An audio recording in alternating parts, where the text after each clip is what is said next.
My fiancé said, "Cancel the wedding. I found someone better." I said, "Already done." What I didn't tell her was that I'd been planning my exit for months. When she discovered where her secret savings account money actually went. I, 29 male, am sitting in my empty apartment right now, boxes packed, lease ending tomorrow. Feels surreal typing this out, but I need to tell someone. 6 hours ago, my fiancée Natalie, 27, sat me down for the talk. Wedding was supposed to be in 8 weeks. She was wearing the dress I bought her for her birthday, hair done like she was going somewhere special. Should have been my first clue. "We need to cancel the wedding," she said, not even looking me in the eye. "I've found someone better." The words hit exactly like I knew they would. See, I'd been preparing for this moment for 3 months. 3 months of knowing but saying nothing. 3 months of planning while she thought she was playing me. "Already done," I said. Her head snapped up. "What?" "I canceled everything last week. Venue, catering, photographer, got most of the deposits back too." The look on her face, pure confusion. In her mind, this was supposed to be her big dramatic moment. She'd drop the bomb, I'd beg, she'd leave feeling superior. Instead, I was calm. Ready. How did you? "No, Natalie, you've been staying out until 3 a.m. for months. You changed your phone password. You hide your screen when you text. I'm not stupid." She tried to recover. "Well, good. Makes this easier. I'll pack my things in." "Your things are in the garage. 3 boxes, labeled." Another stunned look. "You packed my stuff?" "Tuesday, while you were at your book club." Air quotes. Petty, maybe, satisfying, definitely. Here's what Natalie didn't know. I found out about Garrett, 31, her coworker, 3 months ago. Not through snooping. She literally left her iPad logged into her messages on the kitchen counter. Saw enough to know what was happening. Instead of confronting her, I got strategic. First thing I did? Consulted a lawyer. We weren't married yet, but we'd been living together for 2 years. Wanted to know my rights, her rights, what I could and couldn't do. Learned some interesting things about our situation. See, we'd been saving for the wedding and a house. Had this system where we each put money into separate savings accounts. She insisted on separate, not joint. Red flag I ignored. She controlled hers, I controlled mine. We were supposed to combine them after the wedding. What Natalie didn't realize was that her secret savings account, the one she thought I didn't know about, wasn't as secret as she thought. Months ago, she'd asked me to help her set up online banking. I watched her create the login, saw her use her usual password pattern. Never used that knowledge until 3 months ago. When I checked, yes, I know, technically wrong, I found she'd been moving money from our wedding fund account to this secret one. About $200 a month.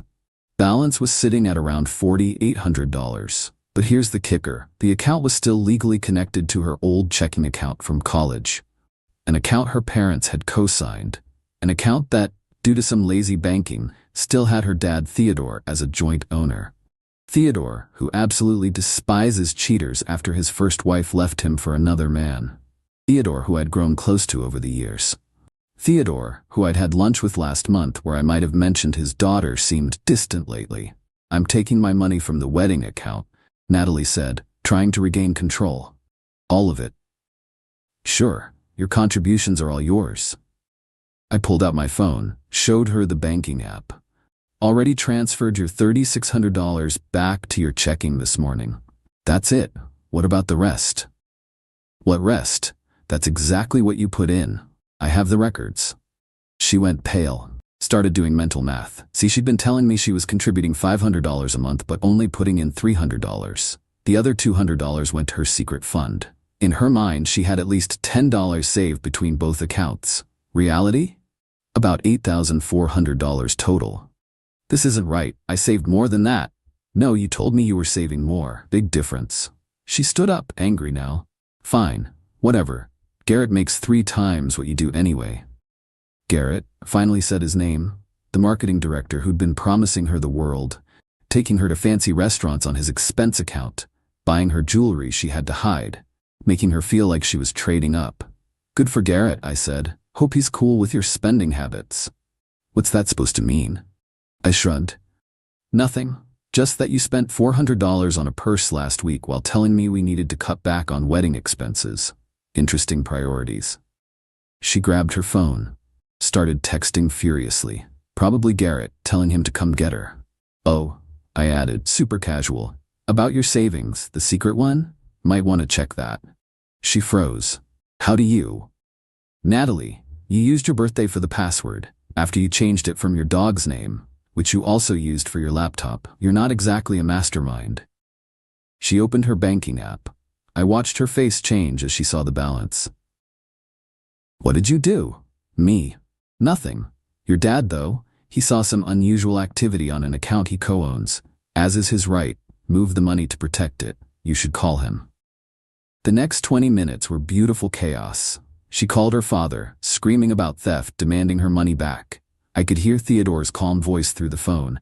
Natasha told me some interesting things about Garrett, about how you've been behaving. That money was for your wedding, not your affair. It's in a term deposit now. You can have it when you actually get married, to someone who isn't already married. Oh yeah. That was the other thing. Garrett? Married with 2 kids. Natalie didn't know until Theodore informed her just now. Theodore's golf buddy works in Garrett's company. Small world. She hung up, looked at me with pure hatred. You vindictive piece of... Vindictive? Natalie, you were actively planning to humiliate me. You let me send out wedding invitations while you were picking out outfits for dates with another man. I'm just protecting myself. I'll sue you, and my father. You can't. Your father can absolutely control an account he co-owns. I never touched your money, and that $3,600, that's every penny you put in our wedding fund. What exactly are you suing for? She called Garrett. Put it on speaker by accident. His annoyed voice filled the room. Nat, I told you not to call my work phone. Look, about tonight, something came up, family thing. Can we postpone? Postpone? I just left Ryan. I need you to come get me. Long pause. Left him? What do you mean left him? I told him about us, like we planned. We didn't plan anything. Jesus, Natalie, I have to go. Click.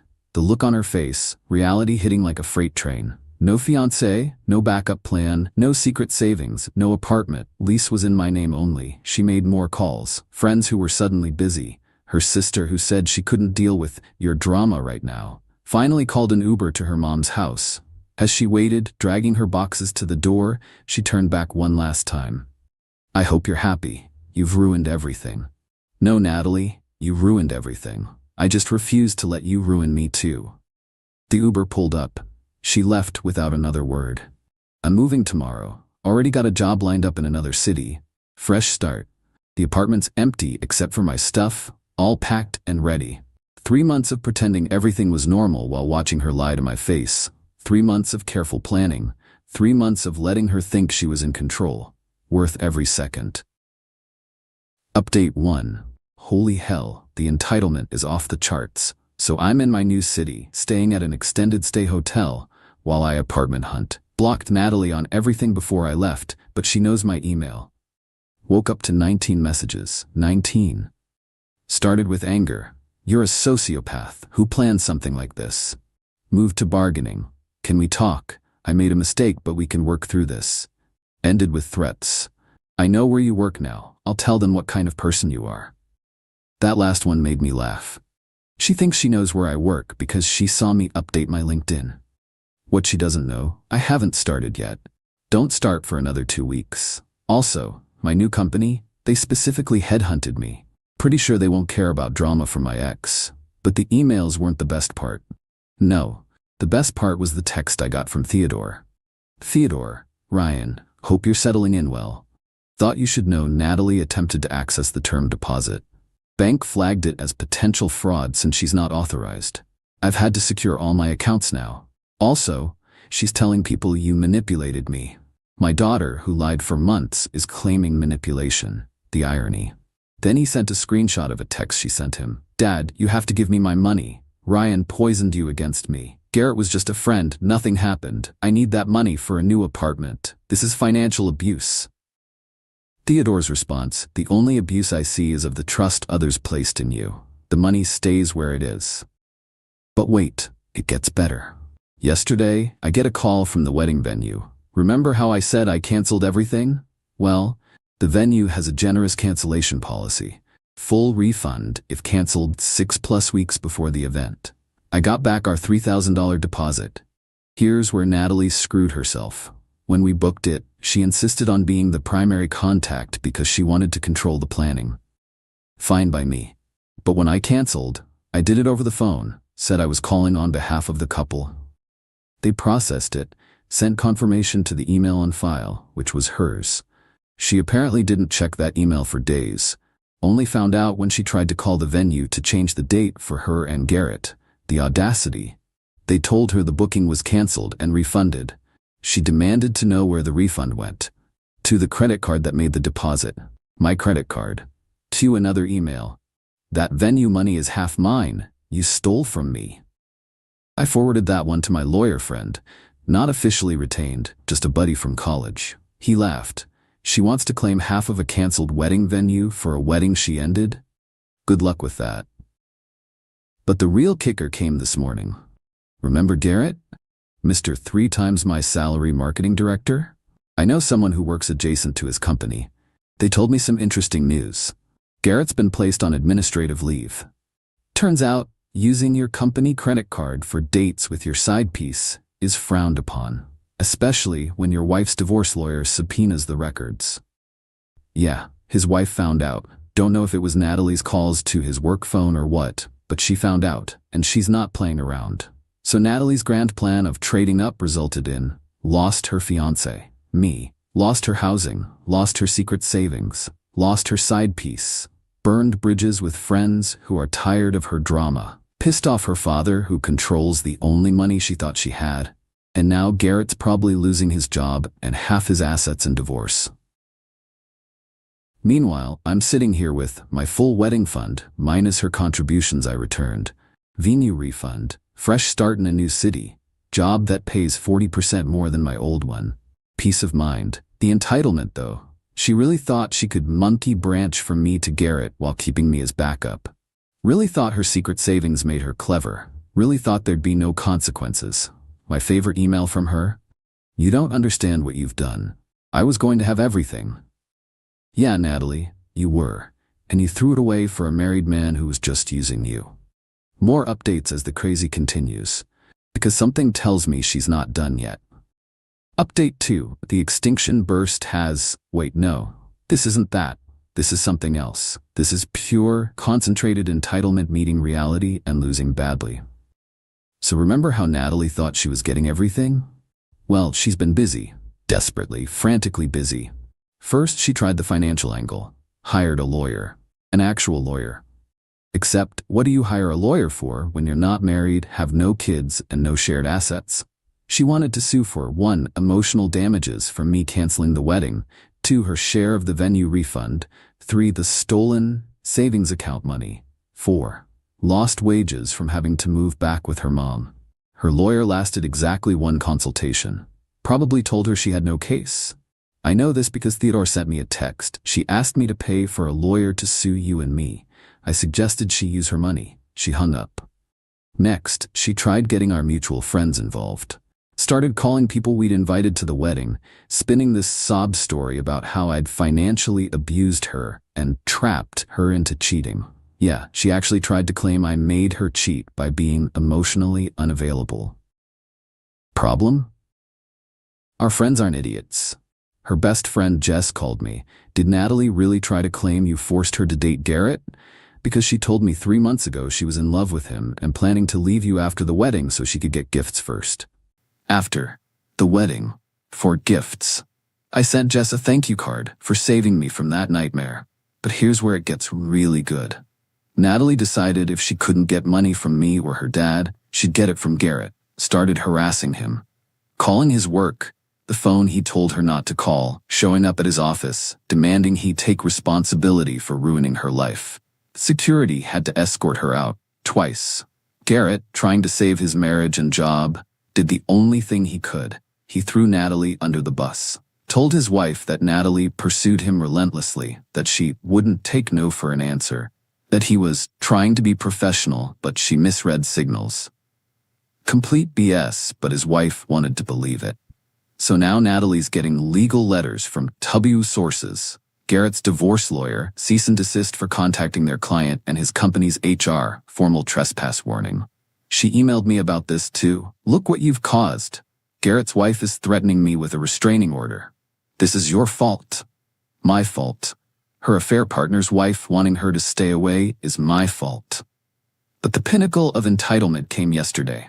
I get a call from my old apartment complex. The lovely manager, Rosa, who always remembered my name. Mr. Ryan, I'm so sorry to bother you, but we have a situation. Miss Natalie is here demanding we let her into your old unit. She says she has property there. Rosa, I moved out 4 days ago. Turned in keys, did the walkthrough with you. The apartment is empty. I know, sir. I told her that. She insists you hid her grandmother's ring somewhere in the apartment. Her grandmother's ring. The woman never even met her grandmothers. Both died before she was born. She was trying to claim I had some family heirloom to get access to. What? An empty apartment? Rosa, there's no ring. She's lying. Please don't let her in. Oh, I won't. But sir, she's making quite a scene. Should I call the police? I could hear Natalie screaming in the background about theft and heirlooms and legal rights. If she doesn't leave, yes. 10 minutes later, Rosa texted me. Police came. She left. Very angry. Sorry for the trouble. Later found out from Jess what the ring story was about. Natalie thought I might have left something valuable in the apartment by accident. Maybe hidden cash, or forgotten to change my forwarding address for some financial documents. She invented the grandmother's ring to try to get access to Snoop. The apartment she watched me clean out completely. The apartment where she packed her own boxes. That apartment. She's now telling people I stole her priceless family heirloom and the police are investigating. The police who literally just removed her from private property for trespassing. Theodore texted me again last night. She asked me to say her grandmother's ring is worth $50,000 so she can file an insurance claim. I reminded her both her grandmothers were buried with their rings. She called me a traitor to the family. The delusion is real. Meanwhile, I started my new job this week. Love it. Great team, better pay, actual growth potential. Found a nice apartment downtown. Life is good. Natalie's living with her mom, unemployed, quit her job expecting Garrett to support her, banned from Garrett's workplace, painted as a homewrecker in her social circle, and inventing imaginary heirlooms to try to squeeze money from anywhere she can. The entitlement is staggering. She really can't accept that her choices led to consequences. In her mind, she was supposed to leave me for Garrett, keep the money, get the gifts, have the fairy tale. Instead, she got exactly what she earned. Nothing. Still getting daily emails, still not reading them. My lawyer friend says to keep them all for documentation if she escalates. Something tells me we're not done yet. Final update. Time for the final update, and boy did Natalie give us a grand finale. 3 weeks ago the email stopped, just stopped. After weeks of daily rants, accusations, and threats, suddenly, nothing. I should have known she was planning something. My buddy Keith, who still lives in my old city, called me last week. Dude, did you know Natalie's been telling people you died? I'm sorry, what? Yeah, man, she's posting all over social media about losing her soulmate in a tragic accident, getting sympathy donations and everything. Donations. This woman was fake mourning me for money. Keith sent screenshots, black and white photos of us from when we were happy, ironically. Long posts about grief and healing. A GoFundMe for funeral expenses and time to grieve. She'd raised $3,200, but here's where Natalie made a crucial error. She forgot that social media is social. People who donated started asking questions. What happened? Where's the obituary? When's the funeral? Her answers kept changing. Car accident. No, workplace accident. Actually, sudden illness. The funeral was private. No, it was delayed. Actually, cremation with no service. My former coworker Pablo, bless him, decided to call her out publicly. That's weird, because Ryan just endorsed me on LinkedIn yesterday. The comments exploded. People realizing I was very much alive, demanding refunds, threatening to report her for fraud. Natalie tried damage control. It's a metaphor. He's dead to me. You all misunderstood. Nobody was buying it. But wait, there's more. Theodore called me, laughing so hard he could barely speak. Ryan, you'll never believe this. She asked me to confirm you died so she could claim your life insurance. What life insurance? Exactly. She thought since you were engaged, she'd automatically be your beneficiary. I had to explain that's not how any of this works. The GoFundMe got shut down. She had to refund everyone. Several people reported her to the police for fraud. Don't know if anything came of it, but the public humiliation was thorough. Then came the final, desperate play. Remember how I mentioned I'd been pretty strategic about this whole thing? Well, one thing I did was document everything. Every lie, every text admitting to the affair, every crazy email. I never posted it anywhere, just kept it for my own protection. Natalie somehow convinced herself that I must be planning to expose her, and decided to beat me to it. She created a whole website, mytruthaboutryan.com, not linking it, it's gone now anyway. On this website, she posted what she called evidence of my abuse. Screenshots of me saying okay when she said she was staying late, proof I was controlling. Our bank statements showing I made more money, proof I was financially dominating her. Photos of her boxes packed in the garage, proof I threw her out. She sent the link to everyone. My friends, family, co-workers at my old job even tried to find my new company. One small problem. She included the screenshots of her own texts to Garrett, the ones where she called me pathetic and said she was just using him until something better came along, where she admitted to lying about the wedding fund contributions, where she laughed about me not knowing. She literally exposed herself. My favorite response came from my Aunt Martha. "Sweetheart, this website makes you look like the villain, not him." The site lasted 72 hours before she took it down. But the internet is forever, and plenty of people got screenshots. The aftermath. Natalie is now completely radioactive in our former social circle. The fake death fundraiser was the final straw for everyone. Even Jess, who tried to stay neutral, cut her off. Garrett's divorce went through. He lost his job and is paying massive alimony. His ex-wife actually sent me a Facebook message. "Thank you for getting that parasite away from my husband. She did me a favor in the long run." Theodore disowned her. Not legally, but practically. Told her she's on her own until she learns what truth means. That term deposit? He donated it to a charity for struggling single mothers. People who actually need help. Natalie's mom kicked her out after the police showed up about the fraud allegations.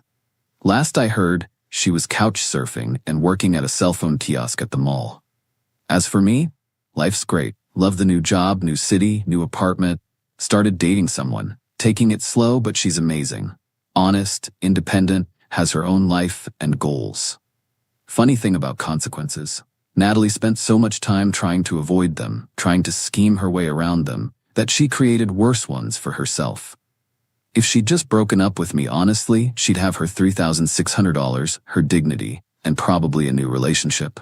Instead, she tried to play everyone and ended up playing herself. I'm done thinking about her, done checking for emails, done caring what she does next. She's broke, alone, and infamous for faking my death for money. That's not revenge, that's just the natural result of her choices. Thanks for following this wild ride. Going to delete this account and move on with my life. A much, much better life than I ever would have had with her. Remember, when someone shows you who they are, believe them. And when they try to screw you over, make sure you're already 3 steps ahead. Peace out.